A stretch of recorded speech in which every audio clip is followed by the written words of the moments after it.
Bonjour et bienvenue dans cette vidéo. Je suis Walid Amara, je suis avec Nicolas Reynaud. Bonjour. Kev Moni, notre infirmière. Bonjour. Et Maël Bariou, notre technicien aujourd'hui. Bonjour. Alors, on voulait vous présenter un cas clinique d'extrasystole ventriculaire qu'on a trouvé intéressant aujourd'hui dans notre journée d'ablation. Je vous montre le tracé. Comme vous voyez ici, vous avez finalement une extrasystole ventriculaire assez fréquente avec un axe inférieur et vous voyez que les extrasystoles sont négatives en V1 et commencent à être positives en V2 et la positivité apparaît bien en V3. Donc la transition se fait entre V2 et V3 et puis elle a un aspect de retard gauche. Ça veut dire quoi? Ça veut dire que l'extrasystole, comme elle a un axe inférieur, elle vient de là-haut. Elle vient de l'infundibulum, vient de là-haut, de l'infundibulum possiblement pulmonaire. Elle a un retard gauche en général, ce qui veut dire que souvent elle vient du ventricule droit. Et comme elle a cette zone de transition entre V2 et V3, elle est probablement septale.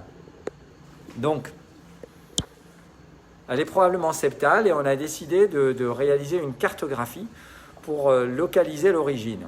Alors, donc là, on a bien travaillé avec Maël pour construire cette carte et on va vous la montrer. Alors, là d'abord, on a voulu vous montrer une carte anatomique. Vous avez ici l'oreillette droite avec la veine cave supérieure, la veine cave inférieure. Là, on passe dans le ventricule droit, l'apex et l'infundibulum pulmonaire qui remonte. Et vous avez superbement affiché en orange l'aorte, le bouton aortique, tout à fait. Et vous devinez même finalement les valves, l'abouchement, les cuspes aortiques et l'abouchement du ventricule gauche. Donc on a repéré anatomiquement avec nos cathéters et elle fait un peu réaliser la peinture au sein de l'oreillette, au sein du ventricule droit et au sein du ventricule gauche et constituer finalement l'anatomie. Et puis bien sûr l'objectif c'est de réaliser une carte de précocité, d'aller enregistrer ces extrasystoles ventriculaires et de voir d'où elles viennent. Alors, de manière logique, on a commencé par le ventricule droit. Quand vous affiche ici, vous voyez en haut à droite, vous avez le petit bonhomme qui apparaît, qui vous indique si vous êtes en antérieur ou en postérieur. Et vous voyez ici que, alors les codes couleurs, plus vous êtes vers le blanc, plus c'est précoce. Rouge, c'est plutôt correct. Et puis si vous êtes violet ou bleu, c'est vraiment pas bien. Donc vous voyez bien qu'il y a cette transition de couleur vers le haut et que vous avez cette zone en antérieur rouge qui peut être éventuellement précoce. Et puis de l'autre côté, en postérieur, vous avez cette zone-là qui est blanche et qui a une précocité de combien, Maël? C'était moins 23 millisecondes. Moins 23 millisecondes. Donc on a considéré que c'était correct, mais on a pensé que peut-être on pouvait mieux faire. Et comme on pensait que voilà, on voit bien que ça vient peut-être de la jonction ventricule droit, ventricule gauche, on a été faire la carte au niveau du ventricule gauche. Donc là, vous avez la carte au niveau de la chambre de chasse. Ouais. Tu veux la décrire? En fait, là on voit le bouton aortique, ici la jonction entre l'aorte et le ventricule, et on peut même deviner la forme des cuspides. Et on voyait sur cette cuspide, la cuspide antéro-gauche, on voyait ici des zones de précocité, on était jusqu'à moins 25 millisecondes environ. On a réalisé plusieurs tirs sur ces points en se disant, voilà, on était plus précoce encore que dans le ventricule droit. On va tirer sur ces points et on va essayer d'obtenir un bon résultat. On va essayer de faire disparaître ces foyers d'extrasystole ventriculaire. On va pouvoir montrer les différents points.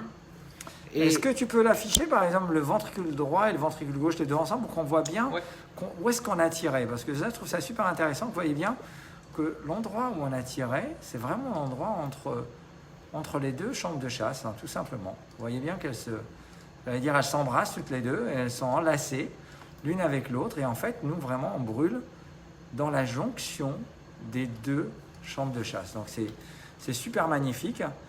Et finalement, Nicolas, ça a donné quoi cette ablation à gauche? Alors, on a eu quelques succès surtout mécanique. L'ablation, on a diminué la charge en extrasystole.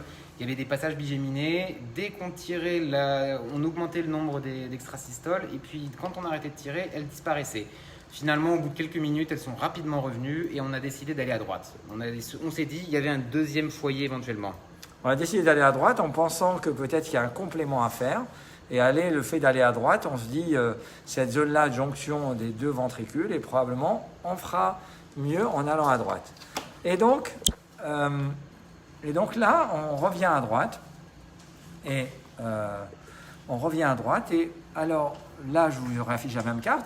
Alors finalement, vous voyez ce point noir, c'est le point où on a été faire l'ablation. Vous voyez qu'on peut même l'afficher en bleu avec finalement les zones où on a vraiment réalisé l'ablation. Vous voyez, on est resté très stable. Et on va aussi regarder la carte d'activation au niveau du ventricule droit, qui est en fait, quand on regarde ce point que l'on a fait, en fait, on était assez mécanique sur cette région-là.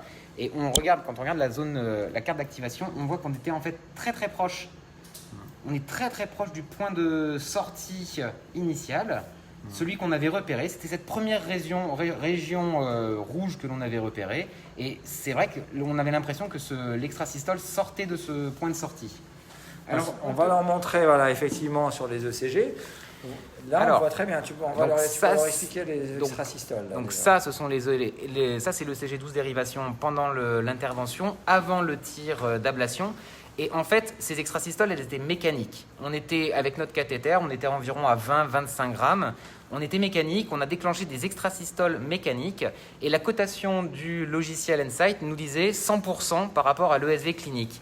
Et en fait, quand on regarde ce qu'on avait en endocavitaire, on avait un magnifique potentiel. Donc, on va se mettre sur une extrasystole un peu plus jolie. On avait un potentiel qui était très sharp.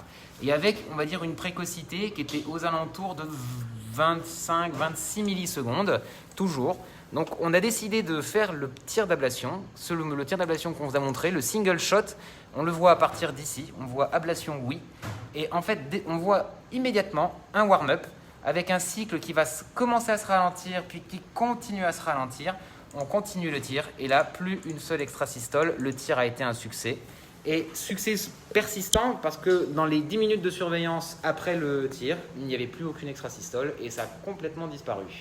Alors, ce qu'il y a d'intéressant, c'est que le site qui a permis ce succès est finalement antérieur. Il est vraiment de l'autre côté. Alors, on a une hypothèse, c'est que possiblement le foyer était picardique avec, finalement, on a eu les deux points de sortie. Un point de sortie du ventricule gauche et on l'a complété par un point de sortie du ventricule droit qu'on pensait peut-être aller chercher en septal, mais finalement qu'on a eu en antérieur. Résultat des courses, plus aucune extrasystole ventriculaire et c'est le plus important. Bon, alors les messages d'aujourd'hui, c'est que d'abord bien analyser le CG. Voilà, ça vous permet d'avancer dès le départ sur votre procédure d'ablation. Le deuxième message, c'est que finalement on a utilisé un système de cartographie, un cathéter multipolaire qui nous a permis énormément de gagner du temps et de pouvoir faire cette vidéo à peine à 16h et pas à 18h. Et troisièmement, finalement, c'est de pouvoir passer de la droite à la gauche et d'aller chercher le cycle le plus précoce et aussi qu'on n'a jamais abandonné et après avoir un résultat partiel à gauche, on a été à droite en pensant aller compléter le résultat et ça a marché. Voilà, merci encore. Maël, c'était la dernière fois qu'on le voyait avec nous, donc merci de nous avoir beaucoup aidés. Avec plaisir. Kev Moni, elle a disparu, voilà. Et puis elle est là, voilà. Kev Moni, elle est là, super, merci Kev. Et puis merci Nicolas, merci à tous, merci d'avoir suivi cette vidéo. Comme à l'habitude, n'hésitez pas à mettre des petits pouces, des petits cœurs rouges, ça nous fera toujours plaisir. Ça encouragera l'équipe. Et à vous abonner. Et à vous abonner à la page. Abonnez-vous. On a besoin d'abonnés. Merci beaucoup. Et à très bientôt. Bye bye. Bye bye. Bye. Ciao.